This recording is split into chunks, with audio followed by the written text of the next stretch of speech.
and that brings us to the end of the month and the start of summer.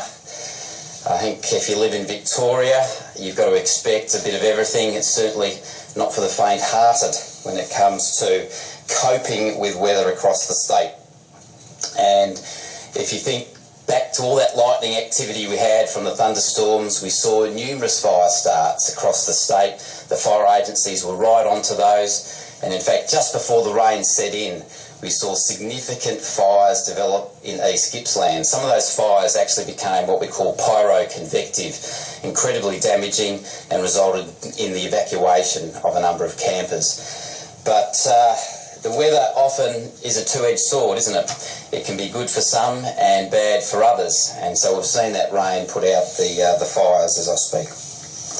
So let's summarise the rainfall over the last few days. I'm just going to cherry pick some of the higher totals that we've had. Interestingly, the highest in the Bureau's network was at Mt St Leonard, and that's near King Lake, not too far from Melbourne. 228 millimetres so far, and there's more falling. 221 at Strathbogie, and 200 at Sevens Creek, and that's in the area where we saw major flooding occur during the early hours of Friday morning and resulted in some evacuations and significant flooding of properties.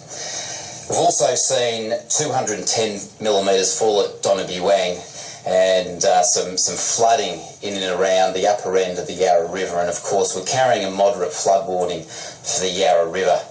And again, it's great to see that rainfall fall in that part of the world. We've got one of our major water catchments up there at the top end of the Yarra, and that'll bode us well, at least for the start of summer as we head into more hot weather. So in terms of the flood warning, the good news is, of course, that the major at Euroa has now been downgraded, and we've now got moderate flood warning on the Severn and Castle Creeks. We've also, as I mentioned, got the moderate flood warning on the Yarra River. That's going to affect floodplains in and downstream of between Warburton and Lilydale there.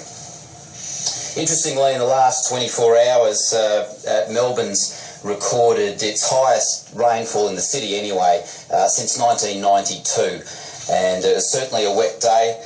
Out in the eastern suburbs, we've seen rainfall over the last couple of days in excess of 100 millimetres, so not quite up near the 200 millimetres that was predicted, but certainly within the realms of expectations for this event, and lots of flash flooding and rises in river systems, including the Dandenong Creek. So what about the week ahead?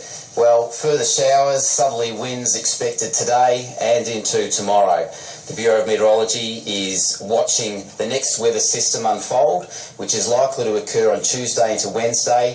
It's what we call an East Coast low, and it looks like it's going to develop off the New South Wales coast before rapidly travelling southwards over the Tasman Sea. That'll bring further heavy falls, not only into New South Wales, but also into Gippsland in far eastern Victoria. So we're monitoring that system pretty closely. We could see falls of 50 to 100 millimetres, and at this stage, the rainfall totals are likely to sort of exacerbate flooding in that areas, but the initial modelling of this event suggests minor flooding is the most likely outcome.